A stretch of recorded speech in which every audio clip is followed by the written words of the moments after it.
कावड़ यात्रा जो सावन महीने में शिव भक्तों द्वारा की जाने वाली एक प्रमुख धार्मिक यात्रा है। इस यात्रा में इन दिनों नेम प्लेट का मुद्दा खूब गरमाया हुआ है, जिसको लेकर विपक्ष और सत्ता पक्ष की तरफ से प्रतिक्रियाएं भी आ रही। क्या है पूरा मामला, इस रिपोर्ट से समझिए।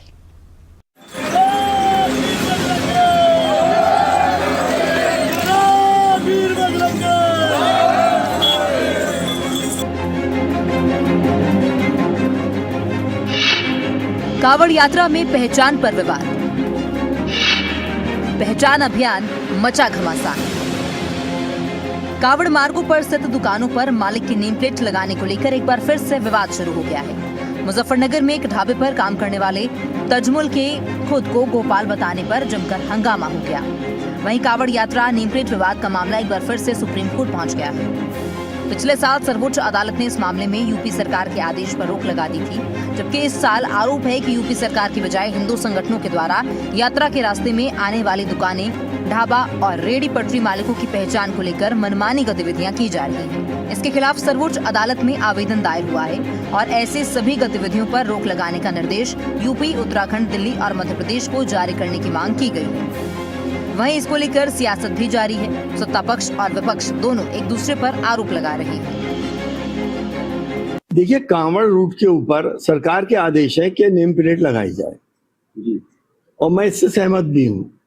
इस्लाम कभी ये नहीं सिखाता कि धोखा देके आप अपनी आइडेंटिटी छुपा के अपना कारोबार को आगे बढ़ाएं। ठीक है, लेकिन उसे इम्प्लीमेंट करने की एजेंसी हमारे प्रशासन है। प्रशासन इम्प्लीमेंट करता है। क्या किसी भी सिविलियन को ये राइट है कि किसी दुकानदार की चेकिंग कर ले और चेकिंग करके वो पैंटे उतरवा के देखे? तो क्या पहलगाम के अंदर आतंकवादियों ने पैंटे नहीं उतरवाई थी? ये इस तरह से ये भी टेरराइज कर रहे हैं। उन्होंने गोली मारी थी, यहाँ सिर्फ टेरराइज कर रहे हैं। तो मैंने क्या गलत कह दिया? क्या उन लोगों के खिलाफ कार्रवाई नहीं होनी चाहिए जो इस तरह की हरकतें कर रहे हैं और हमारा सांप्रदायिक सौहार्द को बिगाड़ रहे हैं, हिंदू मुसलमानों के बीच में एक दरार पैदा कर रहे हैं? वहीं उत्तर प्रदेश के मंत्री कपिल देव अग्रवाल ने कावड़ यात्रा के दौरान ढाबों पर नेम प्लेट के विषय पर अपना पक्ष रखा। उन्होंने कहा कि एक संवेदनशील मुद्दा है। मंत्री ने स्पष्ट किया कि किसी को भी खाना बनाने या ढाबा चलाने से नहीं रोका जा रहा। कुछ लोग धार्मिक नामों जैसे कि गणपति ढाबा, वैष्णो ढाबा या दुर्गा ढाबा के नाम से अपना व्यवसाय चला रहे हैं, लेकिन वहां नॉनवेज भी परोसा जा रहा है। उन्होंने कहा कि ऐसे ढाबा संचालक अपना असली नाम प्रदर्शित करें। ये बड़ा संवेदनशील विषय है।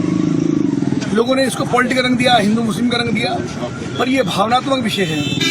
ये संवैधानिक रूप से प्रत्येक व्यक्ति का, देश के प्रत्येक नागरिक का अधिकार है वो क्या खाए, कहाँ से खाए, किससे खरीद करके खाए, ये तो संवैधानिक अधिकार है। इसीलिए ये कहा गया कि जो लोग धर्म के नाम पर, भगवान के नाम की प्लेट लगा करके गणपति ढाबा, वैष्णो ढाबा, दुर्गा ढाबा और बना करके विधर्मी लोग इस प्रकार का खाना बनाते हैं, उन लोगों पर आपत्ति की गई। वे लोग अपना नाम लिखे।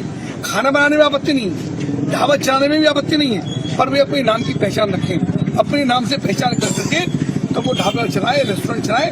क्योंकि उसके कारण भ्रमित होता है कि जब कोई वैष्णो ढाबा होता है, लिखा होता है और जाकर पता लगता है कि नॉनवेज बन रहा है, कि उन्हीं हाथों से जिनसे नॉनवेज खा रहा है, उन्हीं हाथों से परोस रहा है, उन्हीं हाथों से नॉनवेज मसल रहा है, उन्हीं हाथों से आटा मसल रहा है। तो समाज के अंदर एक विद्वेष की भावना पैदा होती है, भावनाएं आहत होती है। सपा के पूर्व सांसद एसटी हसन के बयान के बाद अब सियासत जोरों पर है। सपा नेता एसटी हसन के बयानों ने विवाद खड़ा कर दिया है। हसन ने यात्रा मार्ग पर धार्मिक पहचान की घटनाओं की तुलना पहलगाम आतंकी हमले से की। सपा के पूर्व सांसद के बयान पर बीजेपी खूब हमलावर नजर आ रही है। बता दें कि हर साल सावन में कावड़ यात्रा को लेकर राजनीति गर्मा जाती है। इस बार भी हालात वही बनते हुए नजर आ रहे हैं। न्यूज़ डेस्क, खबरें अभी तक।